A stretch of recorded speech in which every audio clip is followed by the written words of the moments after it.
We want to just take this opportunity to talk a little bit about our TVL Tent, which is our This Valorant Life community. And I'm going to throw it over to Adam in terms of what we're hoping to accomplish with this community. So this community is mainly a place for people like you guys that are trying to improve at the game, to have people around you that are similar.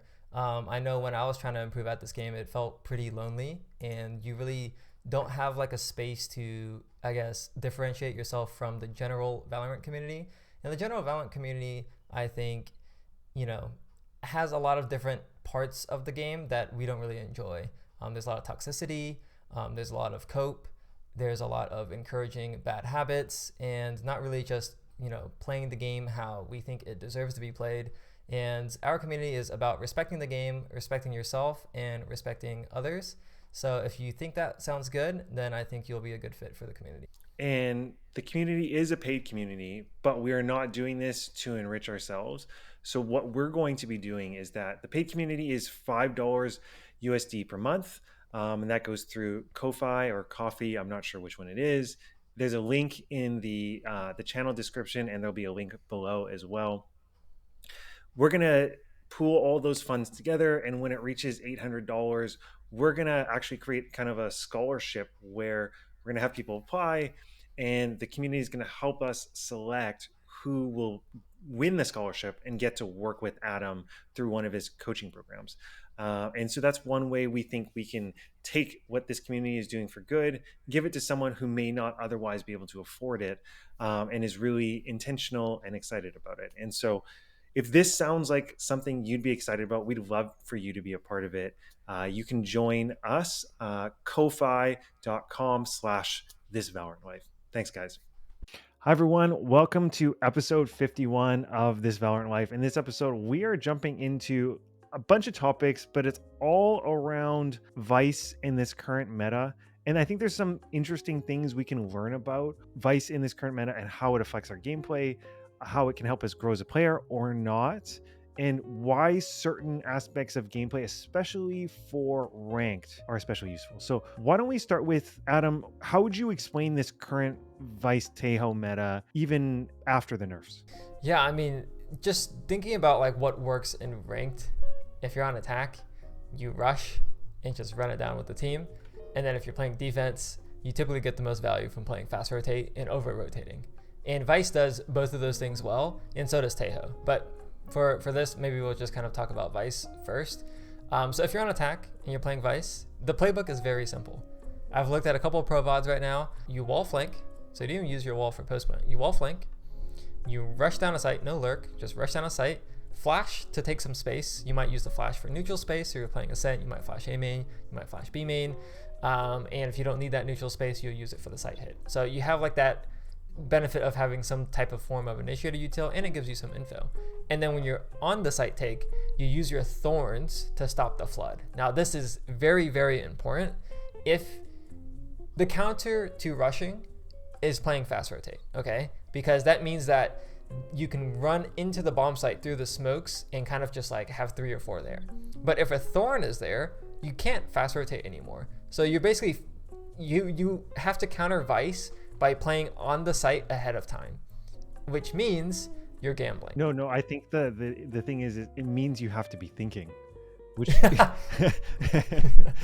True. Even me as a Valorant player, like we have problems thinking, like we're just thinking about our own gameplay and not thinking about anything else. But maybe let me clarify that. So you're running in your Vyse, you're throwing your thorns into the smoke, and I think there's 2 important things that come of it. One is that you're stopping the fast flood. 2, it means you need to dedicate 0 people to holding those smokes. Like everyone should be holding site. So like I think as an example, if you are, because you get 2 thorns, right? That's correct. So if you are flooding or rushing B on Ascent, you are throwing your thorns market and spawn and just popping them, and then you're just focusing on site. Right. And that's super, super strong, because most people play defense by having 1 player on site and 1 player rotating in. So if you think of Ascent, you might have 1 site player, 1 market player. If you think A site, you might have 1 site player / A main player, and then 1 tree player. So you're essentially separating that, and now they can't play together.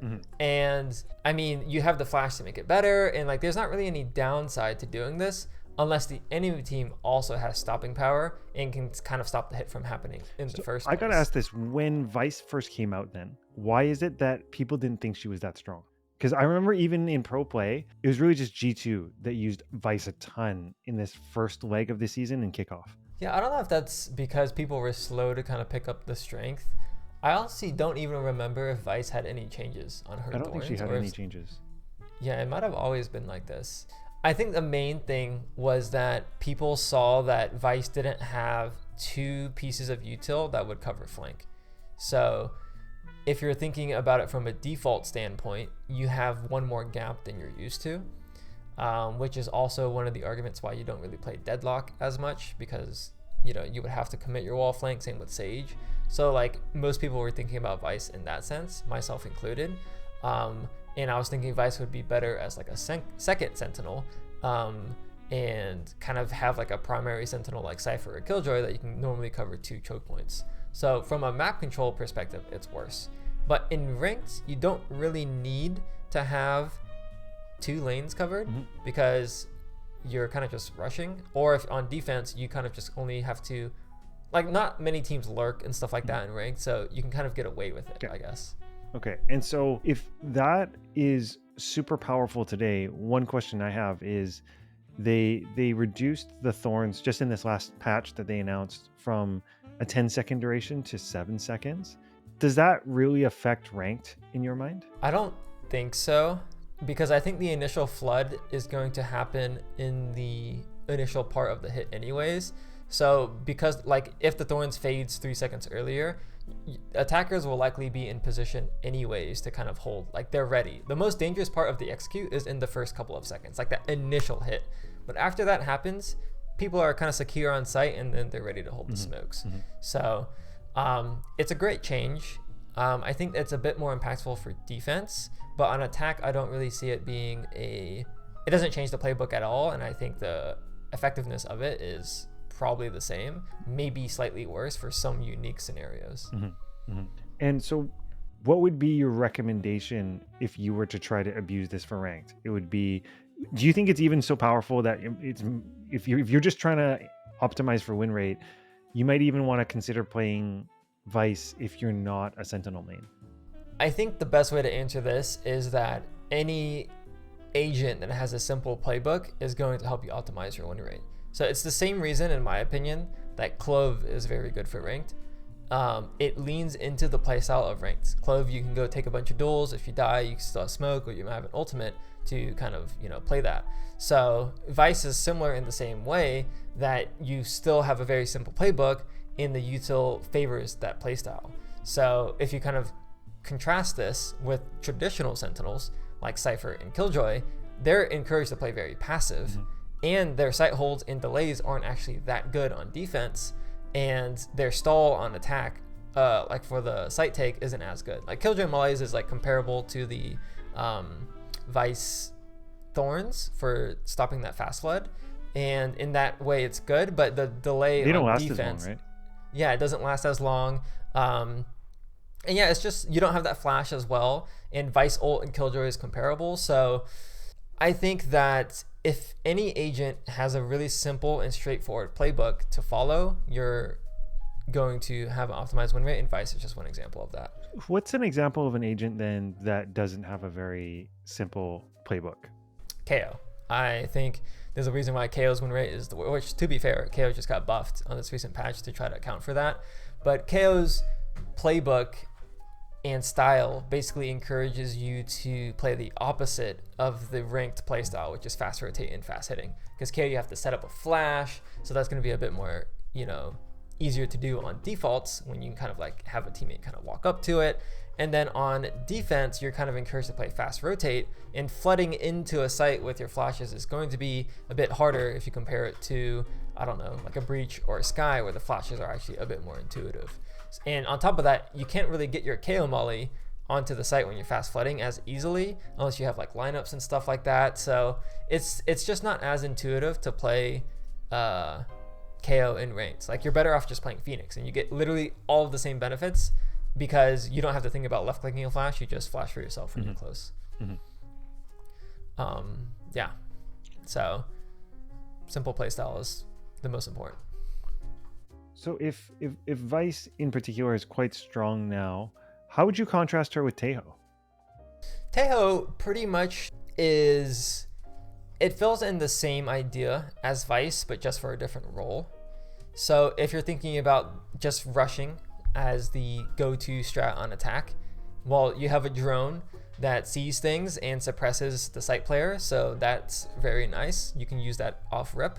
And then when you're actually going to the execute, you can either use your guaranteed mollies to clear corners, which is insanely OP, or you could just do the same thing that Vyse does, use your missiles for the smokes, and now they can't flood as easily. So if you combo both agents, now you have missiles to take the site, and then you have the thorns to delay the rotators.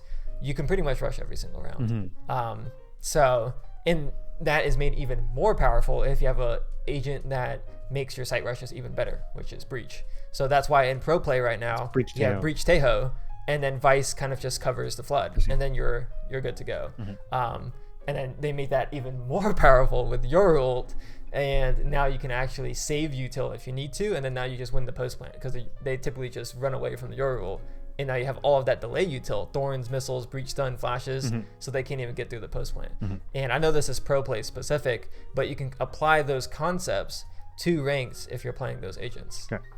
So maybe why don't I start with then, if this is such a powerful playstyle, if the agent is so useful, and so particularly well suited to ranked, is it going to be bad for your overall development as a player to start trying to spam this or abuse this to increase your win rate? Yeah, that's a good question. I think if the playstyle and the way you played it was very util forward, let's just use this Tejo example. You use your rockets and util to get onto the site, and then you run off site and go play post plant with your missiles. Similar to how Viper was played back in the day. Sure. You would just plant the bomb, run off site, look in the sky. Yeah. I think if you play it that way, it's very bad for long-term growth.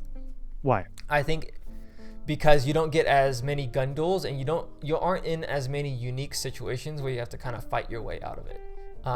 So you don't get to develop like depth in your gameplay. And fighting is probably one of the most important skills in Valorant. So if you're avoiding fighting, you don't really get that type of thing when the meta eventually will shift. I think if you're playing an agent or in a playstyle that has an inflated win rate, but it leans into the fighting playstyle, it actually will set you up for success even later, because when util becomes potentially stronger or the playstyle still switches, the core fundamental still is fighting. So I think, for example, even though Chamber merchants were kind of like, when Chamber lost its power and people had to shift, that agent solely identifies as fighting. So maybe your decision making and positioning is not as good if that agent is gone. Your fighting still is good, and the dip after that might not be as dramatic. But for Clove specifically, she doesn't have any utility to help her take fights. So if you're a really good Clove player, your contacting space and taking dry fights is going to be really high. And then if you end up switching to an agent that has util to help you, you're doing pretty good. So it just depends on how you play how much you lean into the util side of things versus how much you actually lean into the util to actually let you get more gun duels, if that makes sense. What I'm hearing is that there's a real contrast between using an OP agent and playing them in a gimmicky way versus playing it in a fundamental way. Gimmicky being relying on lineups and playing off-site versus playing more fundamentally and taking gunfights on-site. Right. I think that is correct. And going on this a little bit more, one agent that we actually haven't talked about that really fits this playstyle is ISO. I didn't even think about this, but ISO is insanely OP right now in ranked because he leans into this fast flood, fast sight hit playstyle. And to be honest, he gets a bit countered by Vyse, which I think is one of the reasons why you want to pick Vyse. But if ISO has ult, then Vyse is dead anyways, or at least suppressed. So, but ISO is all about fighting. Literally, that's his entire kit. So if you're good at ISO, just like if you're good at Reyna, and you end up switching roles, you have that core base to kind of work from. So, and that part is good for sure. And so let's maybe talk about this last piece around like fast rotating. You know, I think a lot of people, including myself, we want we want to optimize win rate or round win rate. We want to win every single round. Like there's this kind of future where we see ourselves never being caught. And I think a part of that means you're always anchoring. Like there's always one guy on the team anchoring. And often if you're the conscientious one, it'll be you. How does that contrast with this idea around fast rotating? Is that a bad idea or default to want to hold down all of the sites on the map? Or do you think it's better to just fast rotate every time? Okay, so I like to use a ratio here, and it's the 80-20 ratio. So this is something that I kind of cover when I'm coaching clients, but basically 80% of the time on defense, you should be playing fast rotate, and 20% of the time you should be playing everything else. So that might mean contesting neutral space, that might mean anchoring, that might mean playing on the extremity, but for 80% of the rounds, you should be somewhere in the middle of the map playing fast rotate. And let's kind of explore that a little bit. So I like to think about macro as like rock, paper, scissors. So if the default mode for attackers is to fast rush, then the default mode for defenders should be to fast rotate. And I would argue 80% of the rounds that attackers have is rushes. So by default, you should be fast rotating 80% of the time. But if they start defaulting, over rotating and fast rotating is terrible. And instead, you should actually be anchoring and playing extremities and stuff like that. So it might be more useful to think about this 80-20 framework over the course of not just one half, but over the course of many games. So like potentially in 100 games, 80 of those games, the attackers are just rushing most of the time, and 20% of the games, they're actually defaulting. So play around with those numbers, of course. I think that also changes based on your rank. Like if you're in high radiant, high radiant, you're more likely to have more defaults. Whereas if you're in like a radiant versus immortal lobby where there's like some skill differential, you'll probably just be running it down every round. And then you take that to gold, it's just like, you know, every game is a bit different, every rank is a bit different, but that's the typical ratio. And then the third, because I was using the rock, paper, scissors analogy, you have fast rushing, you have defaults, and then the other one is throwing fakes. And I think defaults and fakes, you can kind of like do the rock, paper, scissors type of thing. So countering fakes is by pushing space and, you know, actually taking space, or anchoring, and then playing defaults, you might contest space but not push it. So there is like a little bit of nuance there, but that is typically how I think about it. And a good player will be able to do all three. But the point that you're saying is that most people that are thinking about the game don't want to get caught from a lurk or a fake because it feels incorrect. Yes. But that would by that rock, paper, scissors argument, that means that you're playing scissors every single time. Yep. And that doesn't make sense. So what I'm hearing is the 80-20 rule is more on a game by game basis than on a round by round basis, right? What I'm hearing is the default is expect a rush, play fast rotate, so you're not on retake simulator. And if after like a few rounds they are totally not rushing, then this game is a game where we're going to play more anchoring sites, making sure we're holding down everything. We're not selling out for a rush. Right. That's correct. When someone is fast rotating onto a site, are you throwing util and rushing out of smoke, or are you just running out of the smoke? It depends on the smoke, and it depends on your agent. So if let's use Haven for an example. If I'm playing on B and I'm fast rotating onto C, I probably can use util, because the fight that's going to happen, like they're looking in that direction anyways. So like if I'm Sova, I'm running out spawn, I can dart. If I'm using a flash agent, I probably don't have to flash, but there's no downside. Like I can get away with that. If I'm fast flooding and I'm the garage player, well, I might not actually want to use util, because now that's going to pull their crosshairs over towards me and make it, you know, like I guess ruin my element of surprise.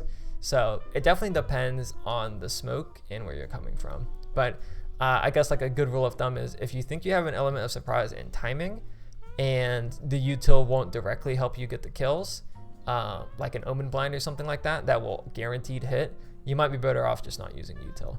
And a lot of times when I'm playing Raze, I will just run out without my util. I'll just like run out and get the kill and then take the fight like that. If I have a good timing, like let's say I hear jet dash, then I might use like damage util to block off the choke point and separate the jet from the team. And in that case, it's fine because it ends up being a 1v1 anyways.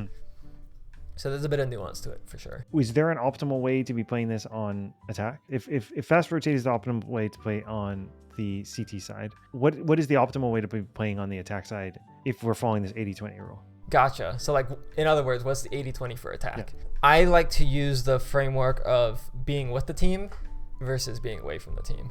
So sure, you could rush 80% of the time and then not rush the other 20% of the time and like consider that a default.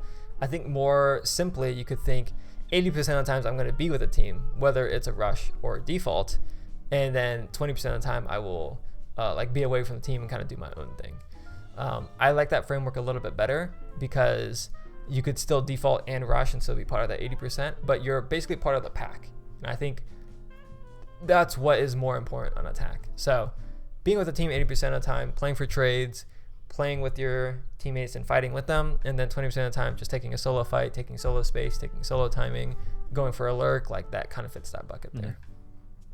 I hear, when we were talking about how to play and getting caught by a lurk and then us feeling like we have to anchor, it reminds me, I'm reading that book we and I were just talking about called Greatness, and one thing it says is that and I think this is really fundamental, all performances are odds-based events, which is why even the best players don't win 100% of their games. And so all of the stuff we're doing then is not meaning we're shifting our win rates and our success rates from 50% to 100%. We're just trying to move it upwards. And so just because something happens where you lose a round doesn't actually mean necessarily you're making the wrong play. There's like this weird conception, an idea, and I think it stems from CS and chess, that you can play in a way that's perfect Valorant and you can win 13-0. Yeah. Like if you played a perfect game, you should win 13-0 every single time.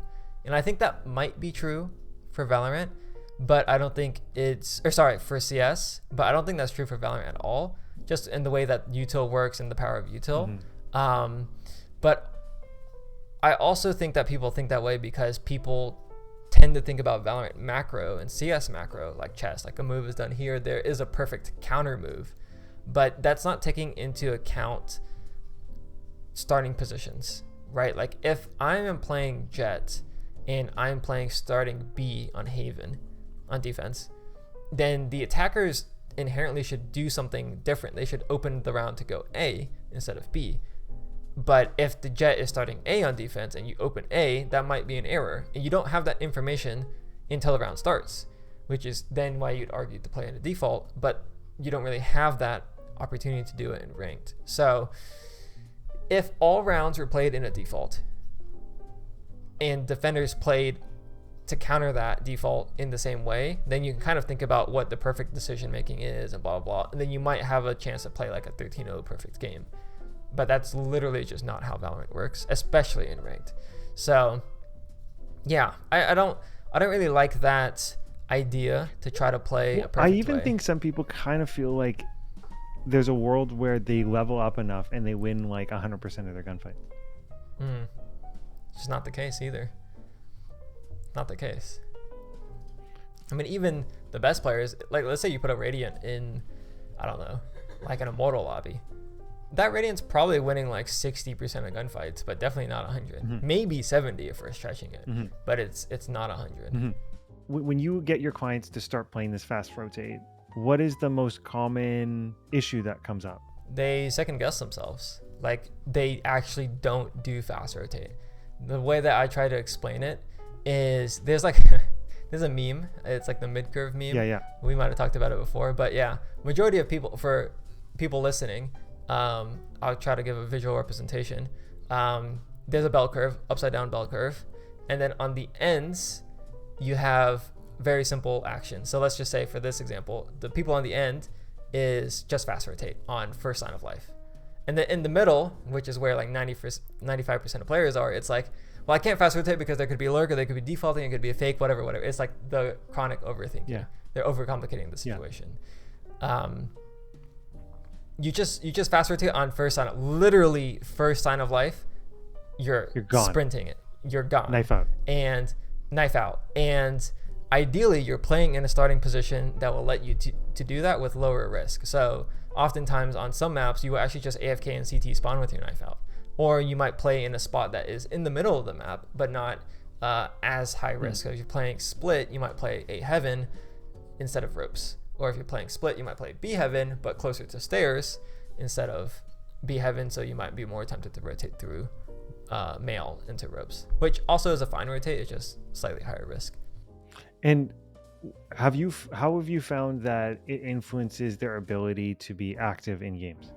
I mean, they're more willing to just trust their instinct, I think. Like for the people that really sell on to this idea of fast rotating, they can trust their instincts a little bit more. And I'll actually add one pattern that typically happens. So let's say let's just use that split example again. Let's say you're playing, somewhere spawn fast rotate and they go B. Okay, they make a ton of noise B. Your teammates smoke B. They delay B successfully. You're on the bomb site. They actually didn't get to go out, and now it's like a well, now what moment? Like the round's not over. At this point, a lot of people will rotate back. They'll go rotate back to mid. They'll rotate back to A, and then if the enemy team happens to just re-hit B, now you're gone. Now you're playing retake simulator again, which sucks. So the obvious counterplay to this is if they faked B and went A, you're losing. That's true. We already talked about that in the rock, paper, scissors. But if they actually did try to rush B and you stop them, then they aren't having a lurker towards A. So when that smoke fades, keep in mind, when you cancel a hit, you smoke the choke. So instead of leaving immediately when they're not out, you just wait for the smoke to fade and then you fight it for info. So if you have initiator util, you might grab that info after the smoke fades. If you're playing a duelist, you might walk up and look for that fight, but you need to actually confirm whether they're leaving or whether they're still there. And if you're actually walking up for the fight, it could be a bit riskier, so make sure your mechanics are very dialed in. But I just call this mid-round aggression, and it's a very simple pattern. They hit a site, you fast rotate, they got canceled, you wait till the smoke fades, you repush for info, and you re-clear it. And at this point, if they aren't at the site anymore, they rotate. They rotate and you're fast flanking, and now you're right on their tails. And now your teammates are able to rotate confidently without having to think and have that little middle ground rotate. So that's the solution to that common pattern. What do most people do in that situation? They rotate back to the other side. Yeah, they rotate back to the other side, and sometimes they're correct. Like the other team immediately cancel, they make it. Yeah. But sometimes they just re-hit, and then now they're like stuck in spawn. But instead, this helps guide that decision. Exactly. Okay. Exactly. Was there anything on this that we didn't talk about that we should have talked about? I don't think so. I think we covered pretty much everything. Okay. The simple 80-20. We talked about Vyse, Tejo. Okay. I think this is good. I think this is like a really helpful, actionable way to approach your games, right? I think a lot of people will go into your games and you will think, hey, I just want to win every gunfight, or we want to win 13-0. And we know that that's not possible.